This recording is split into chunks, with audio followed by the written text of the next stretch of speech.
STF na armadilha. Escrito pelo colaborador Fábio Paggiaro em 30 de maio de 2020.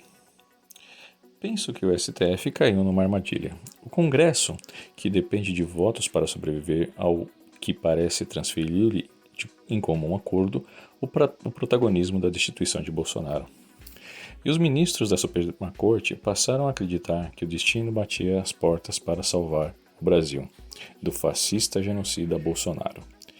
Mesmo que ele tenha sido eleito e goze de apoio popular e para isso dada a nobreza da causa, tudo é válido, inclusive descumprir a Constituição, que deveriam defender, invadindo as competências da Procuradoria-Geral e do Executivo, promovendo a censura, reprimindo a livre expressão e invadindo residências.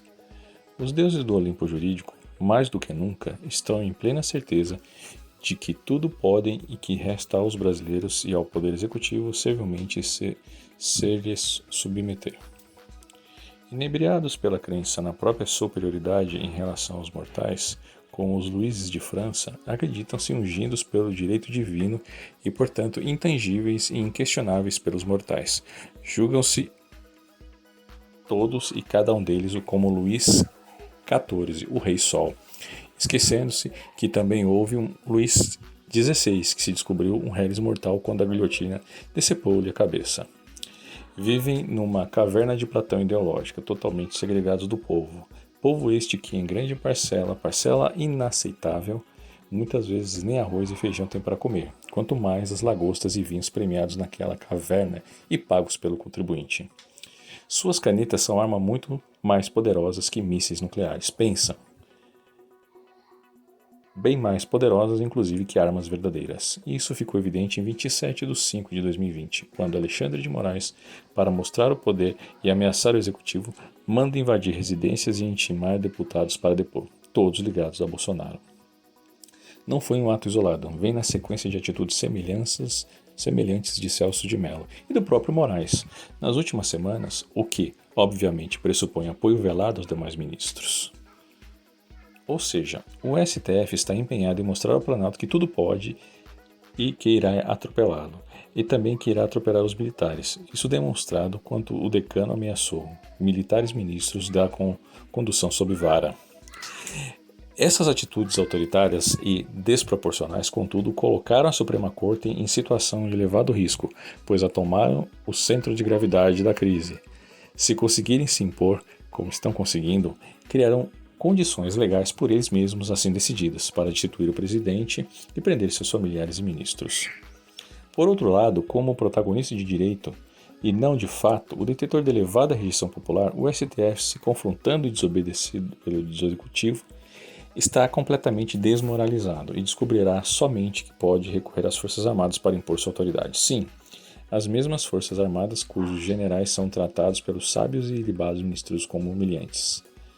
A população certamente apoiará a desobediência ao STF, ou melhor, está ansiosa por isso, motivo pelo qual o Congresso, que também está completamente desmoralizado perante a sociedade, não conseguirá sustentá-lo, como ambos planejaram. Assim, em uma janela de oportunidade para a completa reformulação da Corte Suprema, com a responsabilização legal dos possíveis abusos e autoridades cometidos, estaria aberta, e na sequência o processo reformador poderia chegar ao Congresso. Porém, da mesma forma que o STF hoje é o centro da gravidade da oligarquia que se instalou no poder com a Constituição de 88, o Executivo faz o mesmo papel no que tange a consolidação das novas práticas políticas e da administração pública pelas quais os brasileiros optaram nas eleições de 2018. Entretanto, a radicalização de ambas as partes atingiu um nível de não retorno.